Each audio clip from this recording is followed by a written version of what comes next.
आदाब, मैं हूं सफदर रिजवी। आप देख रहे हैं लाइव एक्सप्रेस चैनल। आपसे गुजारिश है कि इस चैनल को सब्सक्राइब करें, लाइक करें, शेयर करें और कमेंट करें। अब देखें एक अहम खबर। क्या किसी शैक्षणिक संस्थान के जिम्मेदारों को इस बात का अधिकार है कि वे हज़ारों छात्रों के भविष्य के साथ खिलवाड़ कर सकें? इस सवाल का जवाब हर पढ़ा लिखा व्यक्ति यही देगा कि अभिभावक किसी भी शैक्षणिक संस्थान में अपने छात्रों को इसलिए भेजते हैं ताकि वे वहां से पढ़ लिख कर अपना और अपने शैक्षणिक संस्थान का नाम रोशन कर सकें। शैक्षणिक संस्थान बनाने वालों ने इसी मकसद के तहत इस संस्था का संविधान बनाया था ताकि वे रहें या नहीं रहें, लेकिन ये संस्था उनके बनाए संविधान के मुताबिक चले। अक्सर देखा जाता है कि नए लोग अपने स्वार्थ की खातिर संविधान को उठाकर ताक पर रख देते हैं और अपनी मनमानी चलाते हैं। उन्हें इस बात का कोई ख्याल नहीं होता कि उनके गलत कामों से संस्था को कितना बड़ा नुकसान हो सकता है। दुनिया भर में मशहूर शिया कॉलेज की बॉडी यानी बोर्ड ऑफ ट्रस्टी और मजलिस उलमा बोर्ड पर ऐसी ही मनमानी करने का आरोप है, जिससे हज़ारों छात्रों का भविष्य प्रभावित हो रहा है। शिया कॉलेज वो संस्थान है जहां हर मज़हब के छात्र शिक्षा हासिल करते हैं। ये एक प्राइवेट संस्थान है, इसलिए इसके मैनेजमेंट को बेहतर व्यवस्था और काम करना चाहिए। लेकिन कॉलेज के लोग बताते हैं कि जिन लोगों के हाथ में कॉलेज की बागडोर है वे सही काम नहीं कर पा रहे हैं। ना तो छात्रों को सही शिक्षा दी जा रही है और न ही शिक्षा देने वाले योग्य शिक्षकों का चयन किया जा रहा है। हर जगह भ्रष्टाचार है। बोर्ड ऑफ ट्रस्टी में अख्तर हुसैन उर्फ रिजवी बिल्डर जनरल सेक्रेटरी हैं, जो 6 वर्षों से कॉलेज की बैठकों और दूसरी गतिविधियों में हिस्सा नहीं ले रहे हैं। इसी वजह से शिया कॉलेज के मैनेजमेंट का बुरा हाल है। हालांकि अख्तर रिजवी मुंबई में रिजवी कॉलेज चला रहे हैं, पर शायद वे नहीं चाहते कि शिया कॉलेज को उनके अनुभवों का लाभ मिले, इसीलिए वे जानबूझकर अयोग्य लोगों को काम करने का अधिकार दिए हुए हैं, जबकि उन्हें चाहिए था कि वे शिया कॉलेज के जनरल सेक्रेटरी जैसे अहम पद से इस्तीफा दे देते। अगर उनके पास शिया कॉलेज के लिए पर्याप्त समय नहीं है। ऐसी चर्चा चल रही है कि उन्हें शायद इस बार पद से हटा दिया जाए, क्योंकि वे 30 जून को होने वाली बैठक में शामिल नहीं हो सकेंगे।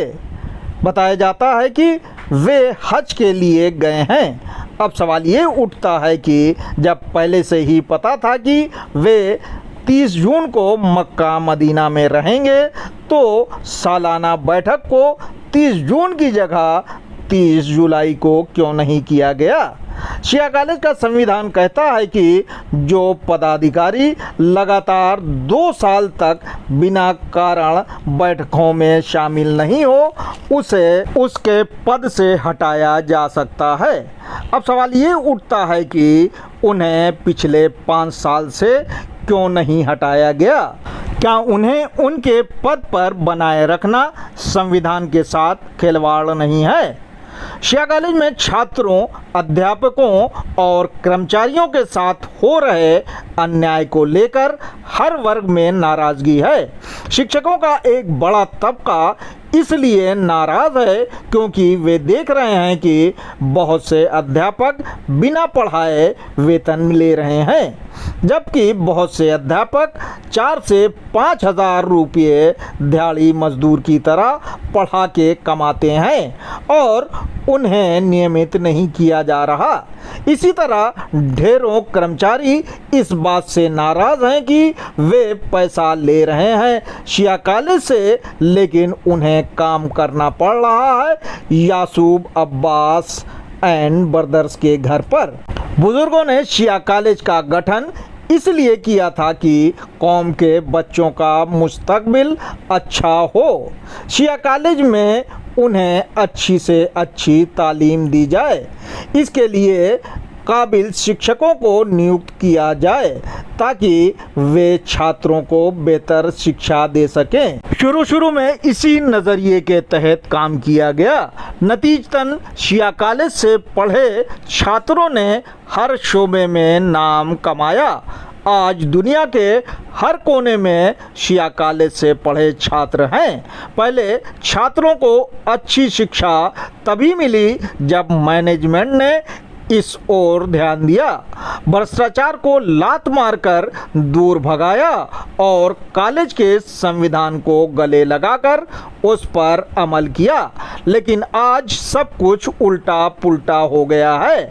संविधान को ताक पर रख दिया गया है।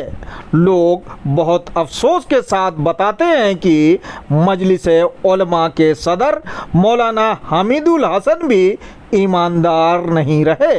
अगर उनसे शिकायत की जाती है तो वे अपने कान में उंगली डाल लेते हैं ताकि वे ये कह सकें कि उन्होंने कुछ नहीं सुना, कार्रवाई किस बात की करें।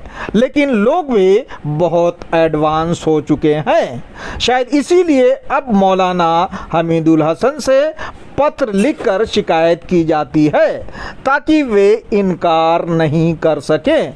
बताया जाता है कि मजलिस उलमा के एक सदस्य ने मौलाना हामिदुल हसन को 3 पत्र लिखकर कॉलेज की बदउनवानियों की शिकायत की और स्कूल का तकद्दुस बहाल करने के लिए फ़ौरन कार्रवाई करने की मांग की।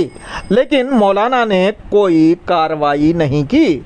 उन्हें लगता है कि यासूब अब्बास के खिलाफ कार्रवाई करना अपने को मुसीबत में डालना है, इसलिए वे ये जानते हुए कि यासूब अब्बास और उनके भाई शिया कॉलेज में जमकर भ्रष्टाचार कर रहे हैं, रोकने की हिम्मत नहीं जुटा पा रहे। इसीलिए अब मौलाना हामिदुल हसन के खिलाफ विरोध के स्वर उठने लगे हैं और कहा जा रहा है कि वे अपने बेटे फरीदुल हसन को मजलिस उलमा में पद दिलवाना चाहते हैं। शायद ये पहला मौका है जब शिया कॉलेज में फैले भ्रष्टाचार के खिलाफ लोग आवाज़ उठा रहे हैं। शिया कॉलेज के भ्रष्टाचार को 8 पेज में समेटकर सदस्यों को एक पुलंदा भेजा गया है। एक सदस्य ने बताया कि इस पुलंदे में लिखा गया है कि यासूब अब्बास के घर काम करने वाले 11 लोगों को शिया कॉलेज से वेतन दिया जाता है। उनके नाम भी लिखे गए हैं। इसी तरह अबू तैयब के घर 6 लोग और मिर्ज़ा मोहम्मद एजाज के घर 2 लोग काम करते हैं जिन्हें शिया कॉलेज से वेतन मिलता है। इसके बाद 13 लोगों का नाम लिखा गया है। ये वे लोग हैं जो शिया कॉलेज से वेतन लेते हैं पर शिया कॉलेज नहीं आते। इनके नाम हैं मिर्ज़ा मोहम्मद फ़िरोज़ अब्बास, ज़ाहिर हुसैन, अमरीन हसन, मोहम्मद मियाँ, रहबर अली, फ़िरोज़ हसन, ज़ुहैर वल्द अली हुसैन, फ़रहत दुर्रानी, अंजुम गदीरी, ग़ुलाम हुसैन, कौसर ज़हरा, अज़हर नकवी, ज़हरा ज़हीर। ये कॉलेज में पढ़ाने के लिए नहीं आते। इनके अलावा डिग्री कॉलेज में भी 9 लोग हैं जो पढ़ाने नहीं आते। इनमें doctor Anjum Abrar, doctor Mirza Mohammad Ejaz, doctor Mirza Abu Taiyab, doctor Pradeep Sharma, doctor Jamal Haider Zaidi, doctor Sartaj Shabbar Rizvi, doctor Mazahir Ali Rizvi, doctor Meesam Mubarak, doctor Asim Rizvi. शिक्षा से जुड़े लोगों का कहना है कि अगर कोई अध्यापक वेतन लेता है और छात्रों को नहीं पढ़ाता तो उसे हरगिज बख्शा नहीं जाना चाहिए, उसे कॉलेज से बाहर किया जाना चाहिए, क्योंकि इससे छात्रों पर बुरा असर पड़ता है, जिसके कारण कॉलेज की बदनामी होती है। इसके अलावा इस पुलंदे में बताया गया है कि अर्चना सिंह, अजय वीर, रुमा जैदी, सरताज, सीमा राणा, मोहम्मद फिरोज़ फर्जी डिग्री लेकर नौकरी कर रहे हैं।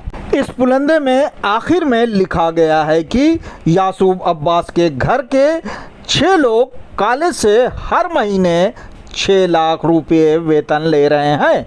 इनके नाम है तैयब 2 लाख, मिर्ज़ा एजाज 1 लाख, मीसम मुबारक 1 लाख, इरम फातिमा 90,000, मिर्ज़ा फिरोज़ 50,000 और अमरीन हसन 50,000। इसके अलावा एक और गंभीर आरोप लगाया गया है कि 30 लोगों की नियुक्ति पैसा लेकर की गई है।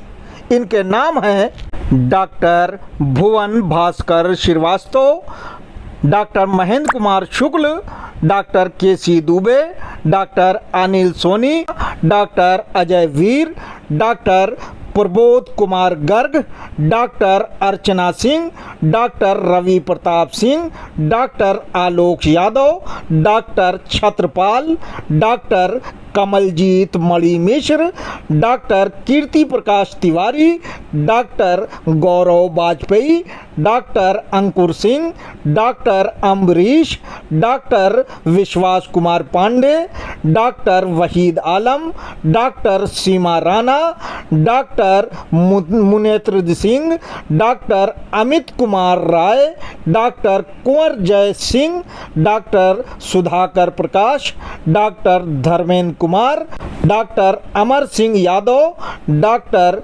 Madhulika Chaudhary, doctor Ugrasen Verma, doctor Pulkit, doctor Shiv Prakash Mishra, doctor Vinay Kumar Tiwari, doctor Babita Verma, doctor Shreya Shukla.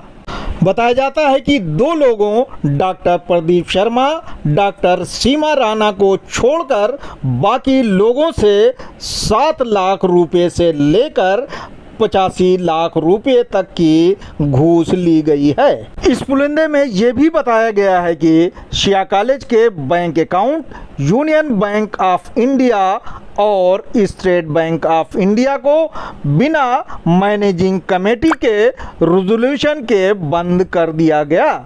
इसके अलावा शिया कॉलेज के सभी बैंक अकाउंट के लेन देन के मैसेज मिर्ज़ा मोहम्मद अबू तैयब के मोबाइल 9415018777 पर होते हैं, जो गैर कानूनी है। बहरहाल शिया कॉलेज के सदस्यों की आँख खोलने के लिए तैयार किया गया 8 पेज का ये पुलंदा बेहद खतरनाक है। इसे देखने के बाद ये कहा जा सकता है कि जिस कॉलेज में इस हद तक भ्रष्टाचार फैला है उस कॉलेज का खुदा खैर करे। उसके तरक्की करने के बारे में सोचा ही नहीं जा सकता।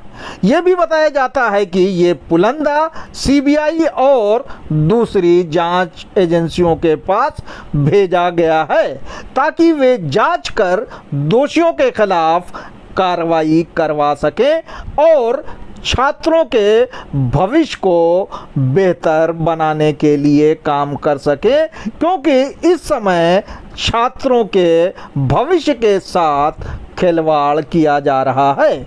आपसे गुजारिश है कि इस चैनल को सब्सक्राइब करें, लाइक करें, शेयर करें और कमेंट करें।